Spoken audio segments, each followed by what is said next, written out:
Assalamualaikum warahmatullahi wabarakatuh. Perkenalkan, nama saya Dahlia Nika dengan NIM 05253191 dengan program studi manajemen.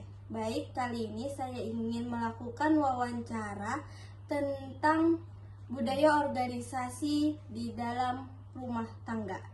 Baik, kita mulai saja. Apa yang kakak ketahui tentang budaya organisasi dalam konteks rumah tangga? Baik, jadi untuk budaya organisasi dalam rumah tangga itu sebuah kebiasaan, nilai-nilai atau aturan-aturan yang ada di rumah untuk menjalankan suatu komunikasi setiap harinya.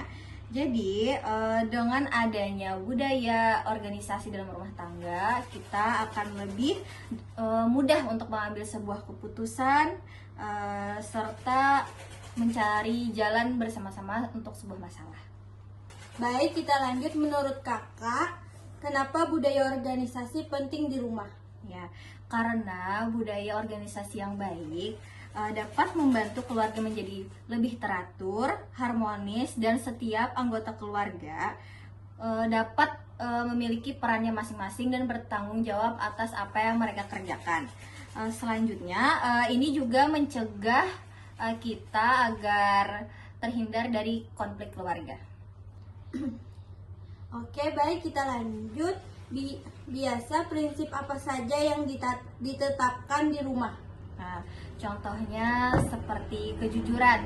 Nilai dalam kejujuran itu sangat penting dalam sebuah keluarga. Jadi kita di rumah tangga penting untuk menjaga kejujuran, kedisiplinan waktu, saling menghargai, dan tolong menolong. Baik, kita lanjut. Bagaimana cara kakak membangun budaya yang positif dalam rumah? Yang pertama, pastinya kita memberikan contoh atau teladan kepada anggota rumah.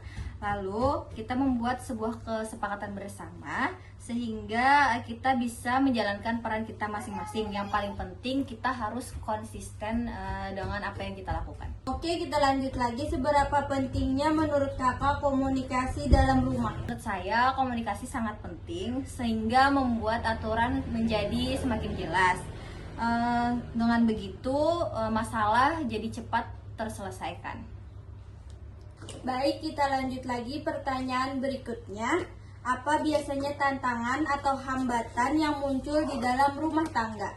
Biasanya tantangan atau hambatan yang sering dihadapi yaitu perbedaannya pendapat, terus kurangnya komunikasi sehingga banyak masalah atau konflik baru yang akan muncul. Terus ada juga ketidakterlibatan anggota keluarga membuat itu jadi sebuah masalah. Oke, kita lanjut pertanyaan berikutnya. Kalau konflik muncul, bagaimana kakak mengatasinya di rumah?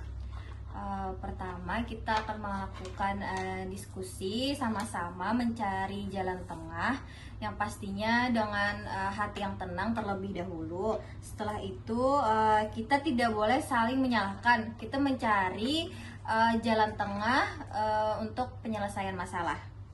Baik, kita lanjut pertanyaan berikutnya. Menurut kakak, contoh keluarga budaya sehat itu seperti apa sih? Baik, jadi kita harus membagi tugas masing-masing. Setelah itu kita juga makan bersama, terus melakukan kegiatan bersama. Bisa saja kita jalan-jalan bersama dan yang pasti kita harus saling menyapa itu setiap paginya agar selalu terjalin komunikasi. Oke, mari kita lanjut pertanyaan berikutnya. Kira-kira apa peran anak dalam budaya organisasi rumah tangga? Anak berperan biasanya itu mengikuti peraturan yang ada dalam rumah tangga. Setelah itu, yang pasti yang paling penting itu menghormati orang tua serta ikut serta dalam menjalankan kegiatan-kegiatan yang ada di rumah. Oke, mari kita lanjut pertanyaan yang terakhir. Jika ada perubahan besar seperti kelahiran anggota baru atau situasi pandemi, bagaimana keluarga menyesuaikan budaya? Biasanya kita akan merubah peraturan yang lama menjadi peraturan yang baru sesuai dengan kehadiran anggota baru. Setelah itu kita membuat rutinitas baru, dan yang paling penting kita selalu komunikasinya terbuka agar semua merasa lebih dilibatkan lagi. Demikian video dari saya. Terima kasih atas waktunya. Wassalamualaikum warahmatullahi wabarakatuh.